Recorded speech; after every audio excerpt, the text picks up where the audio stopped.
Well, the Nationals have emerged from a party room meeting with news that a majority of members have agreed to support the PM's plan for net zero by 2050. We are in support of a process going forward that would go towards a 2050 emissions target. But the details are yet to be ironed out, with leader Barnaby Joyce saying the junior coalition partner will firm up their commitment once they have all the details on the government's final position. I'm not going to go into discussions of what is or what is not in a cabinet submission. We've given a broad outline of our position. Well, to try and sort this out, Barry Cassidy joins us now. Barry, the Nats say they support a process to net zero. What exactly does that mean? Well, that's not clear.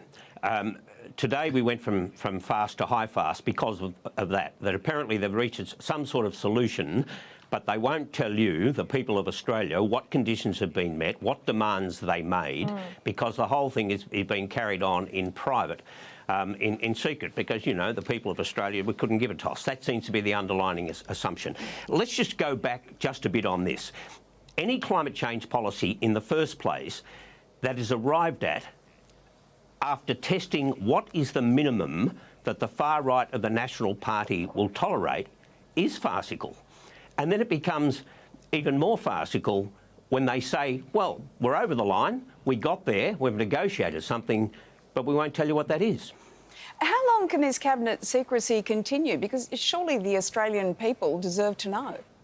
Well, not for long, I wouldn't think, and we're yet to hear from the Prime Minister, of course, on this, and he's going to be a whole lot more forthcoming than this. But there seems to be a bit of vagueness anyway within the National Party room itself about precisely what was negotiated.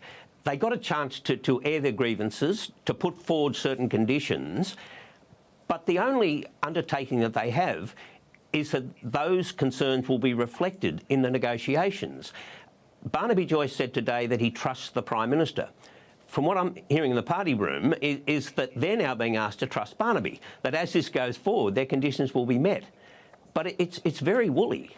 Barry, it seems that all this sort of hair-pulling and hand-wringing that we're doing has got us to maybe agree to something that the experts say is insufficient anyway. You know, everyone else is going to Glasgow with 2030 goals. How are we going to be received there regardless? Climate change policy is the one single policy that certainly should not be decided by horse trading or political quick fixes. Climate change policy has to be organised on the basis that it will credibly and realistically meet those net zero targets by 2050. Australia has to keep pace with the rest of the world, and Australia has to meet its obligations as a good global citizen. And there's nothing here that I think with any credibility can persuade Australians that that has been met. And you do mention 2030. That is a very important point, because by the time the Prime Minister gets to Glasgow, I think he and others will understand that 2050 is already locked in.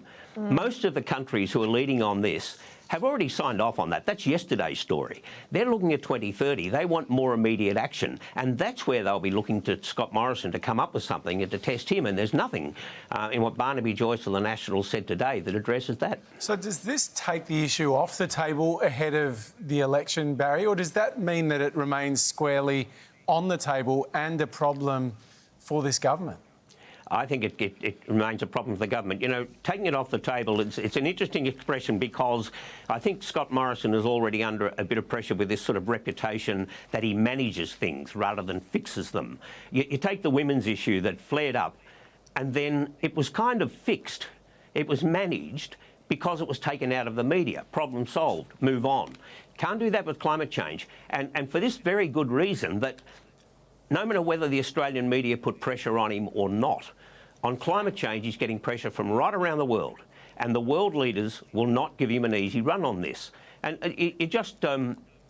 you look at what they've already said and done, and I think when the full glare of a single issue comes on at Glasgow, then the Prime Minister will need to address both the kind of arrangements that he's put in place in Australia, persuade them that they're credible, and then talk about 2030.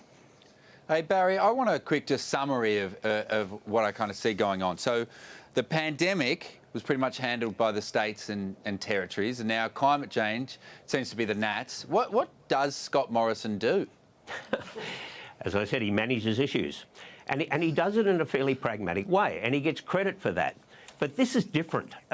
Just watching that performance late this afternoon from Barnaby Joyce and the rest of them, I think it was crystal clear, surely, to anybody who's concerned about climate change, that that's not good enough, that everybody wants to be a part of the process. Even when they say that they tell you what they think country Victorians want around climate change, how many have they spoken to, apart from their rusted-on supporters? How do they really know what country Australia wants from them?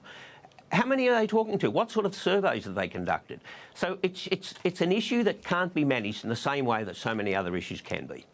All right, Barry Cassidy, we'll have to leave it there. Thanks so much for joining us. Thank you.